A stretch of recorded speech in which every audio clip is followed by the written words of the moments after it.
நான் 3 நாட்களா தமிழ்நாடு முழுக்க சுத்திட்டு இருக்கேன்பா.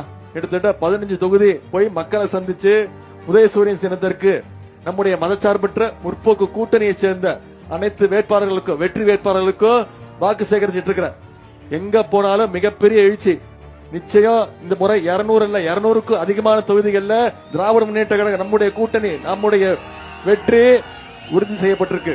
நம்முடைய தலைவர் அவர்களும் கடந்த 2 நாளா தமிழ்நாடு முழுக்க பிரச்சார கூட்டங்கள்ல பங்கேற்று மக்களை சந்திச்சுட்டு இருக்கிறார். எந்த தைரியத்துல மக்களை சந்திக்க வரோம்.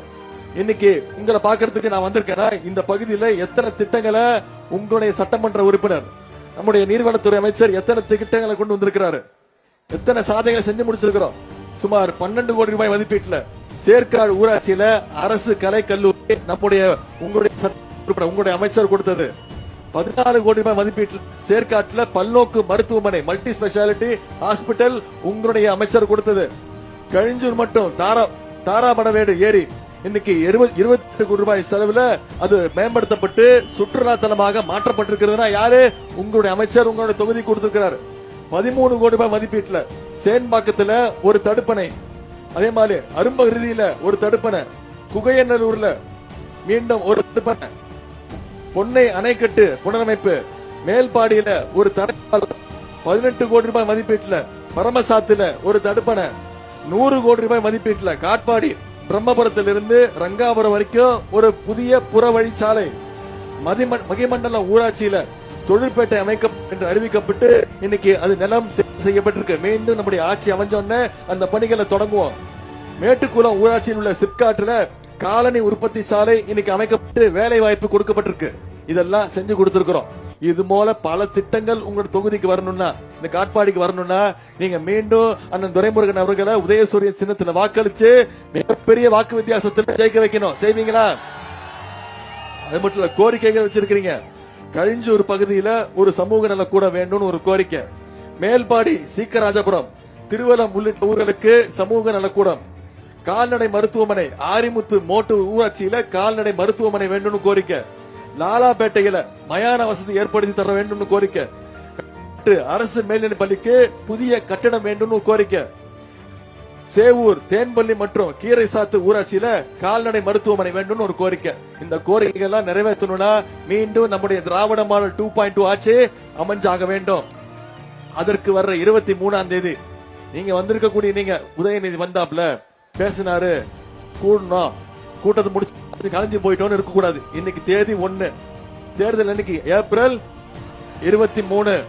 இன்னும் நம்ம கையில 22 நாட்கள் இருக்கு. இந்த 22 நாட்களும் இங்க வந்திருக்கக்கூடிய இளைஞரணி தம்பிமார்கள் தாய்மார்கள் உங்ககிட்ட தான் கேட்டுக்கொள்வது, மாற்று கட்சி கூட்டணி கட்சி தோழர்கள் உங்ககிட்ட தான் கேட்டுக்கொள்வது, இந்த பிரச்சாரத்தை மக்கள்கிட்ட எடுத்துக்கொண்டு போய் சேர்க்கணும். மீண்டும் ஏன் திராவிட முன்னேற்ற கழகம் ஆட்சி அமைக்கணும், மீண்டும் நம்முடைய தலைவர் ஏன் முதலமைச்சரா உட்காரணும், மீண்டும் உங்களுடைய அமைச்சர் ஏன் சட்டமன்ற உறுப்பினரா தேர்ந்தெடுக்குங்கிற, மீண்டும் ஏன் உங்களுடைய அமைச்சர் சட்டமன்ற உறுப்பினர் ஆகணும் அப்படிங்கிற அந்த பிரச்சாரத்தை மக்கள்கிட்ட கொண்டு போய் நீங்க சேர்க்கணும். ஒரு தெருவா போகணும், ஒரு வீடா போகணும், ஒரு வாக்காளரையா இருந்துச்சு இந்த பிரச்சாரத்தை நீங்க மேற்கொண்டு பண்ணுவீங்களா? அப்படி பார்க்கும்போது நம்மளோட திட்டங்களை எடுத்து சொல்லுங்க. 2021 சட்டமன்ற தேர்தலில் என்னென்ன திட்டங்கள் கொடுத்தோம், எதெல்லாம் நிறைவேற்றிருக்கோம், என்னென்ன வாக்குறுதி கொடுத்து நிறைவேற்றிருக்கோம். நம்முடைய தேர்தல் அறிக்கையில சொன்ன முதல் வாக்குறுதி மகளிருக்கு கட்டணமில்லா பேருந்து திட்டம் செயல்படுத்துவோம் சொன்னோம். செஞ்சிருக்கோமா? நம்முடைய தலைவர் முதலமைச்சரா பொறுப்பேற்று போட்ட முதல் கையெழுத்து மகளிருக்கு கட்டணமில்லா பேருந்து திட்டம். அது மட்டும் இல்ல, இன்னைக்கு தலைவர் ஒரு வாக்குறுதி கொடுத்திருக்கிறோம், உறுதிமொழி கொடுத்திருக்கிறோம். தேர்தல் வாக்குறுதி என்ன? மகளிர் உரிமை தொகை இப்போ 1000 ரூபாய் கொடுத்துட்டு இருக்கோம். மீண்டும் திராவிட மாடல் 2.2 ஆட்சி அமைஞ்சொன்னு உரிமை தொகை 1000 ரூபாயில இருந்து 2000 ரூபாய் உயர்த்தி தருவேன்னு நம்முடைய தலைவர் சொல்லியிருக்கிறாங்க. இன்னைக்கு பல்வேறு கட்சியினர் தேர்தல் வாக்குறுதி கொடுப்பாங்க, தேர்தல் அறிக்கை சொல்லுவாங்க. ஆனா தமிழ்நாட்டு மக்களுக்கு தெரியும், திமுக மட்டும்தான், நம்முடைய தலைவர் தான் நிச்சயம் சொன்னதை செஞ்சு காட்டக்கூடிய அரசு நம்முடைய திராவிட மாடல் அரசு. காலை உணவு திட்டம் சொன்ன 5ஆம் வகுப்பு வரைக்கும் இப்ப கொடுத்துட்டு இருக்கோம். மீண்டும் நம்முடைய திமுக ஆட்சி அமைஞ்சதுன்னா அது 8ஆம் வகுப்பு வரைக்கும் காலை உணவு திட்டம் அமல்படுத்தப்படும்.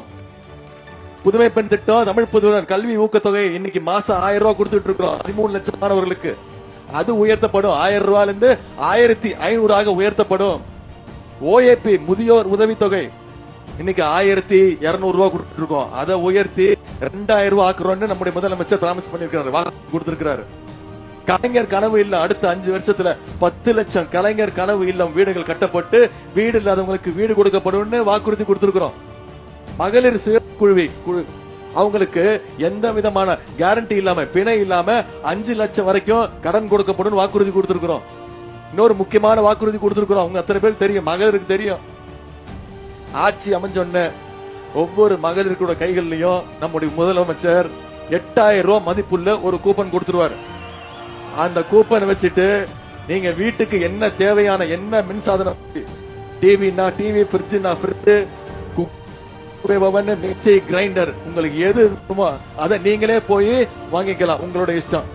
இதெல்லாம் நடக்கணும்னா வருகின்ற சட்டமன்ற தேர்தலில் மீண்டும் நம்முடைய திராவிட மாடல் அரசு அமைய வேண்டும். அதற்கு நாம் அடுத்த 22 நாட்கள் 23 நாட்கள் பிரச்சாரத்தை மக்கள்கிட்ட கொண்டு போய் சேர்க்கணும். சேர்ப்பீங்களா? நான் இவ்வளவு திட்டங்கள் சொல்லியிருக்கிறோமா, என்னென்ன பண்ண போறோம், ஆட்சி அமைஞ்சா என்னென்ன பண்ண போறோம்னு சொல்லியிருக்கிறோம். இந்த 5 வருஷத்துல என்னென்ன பண்ணிருக்கோங்கிறதையும் சில திட்டங்களை சொன்னேன்.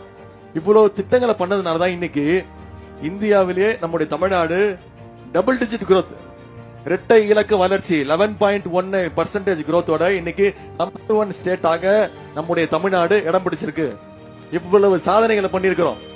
இதுக்கெல்லாம் ஒன்றிய அரசு நமக்கு ஏதாவது துணை நின்றுருக்கா? மோடி ஏதாவது திட்டம் கொடுத்திருக்கிறாரா தமிழ்நாட்டுக்கு? போன பட்ஜெட்ல தமிழ்நாட்டுக்கு எந்த திட்டமும் இல்ல. இன்னும் சொல்ல போனா தமிழ்நாடுங்கிற பேரே இல்ல பட்ஜெட்ல. ஆனா அவங்களோட இன்னைக்கு யார் கூட்டணி வச்சிருக்கிறா? அடிமை அதிமுக கூட்டம் இன்னைக்கு கூட்டணி வச்சிருக்கு. நீ திட்டிட்டு போயிட்டு அவர் என் மேல வருத்தப்படுறாரு.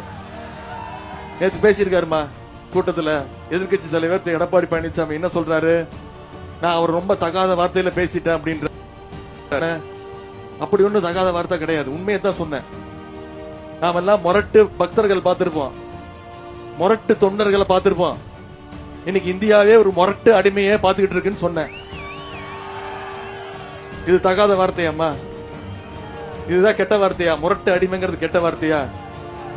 அவருக்கு இருக்கிற அனுபவம் எனக்கு இல்லதான். அவர் சொல்றாரு உதயநிதியோட வயசு என்னுடைய அரசியல் அனுபவம் அப்படின்றாரு. ஆமா, அரசியல்ல உங்களை விட எனக்கு குறைவான அனுபவம் தான். ஆனா என்ன அனுபவம் இருக்கு? எனக்கு எந்த உருட்டல் மிரட்டலுக்கும் பயப்பட இருக்கு. குறிப்பா என்னைக்குமே சுயமரியாதையோடு இருக்கக்கூடிய அனுபவம் இருக்கு. தமிழ்நாட்டுக்கு என்னைக்கும் மக்களோடு நின்று போராட்டம் பண்ற அந்த அனுபவம் இருக்கு. எனக்கு இந்த அனுபவம் எல்லாம் இருக்கு.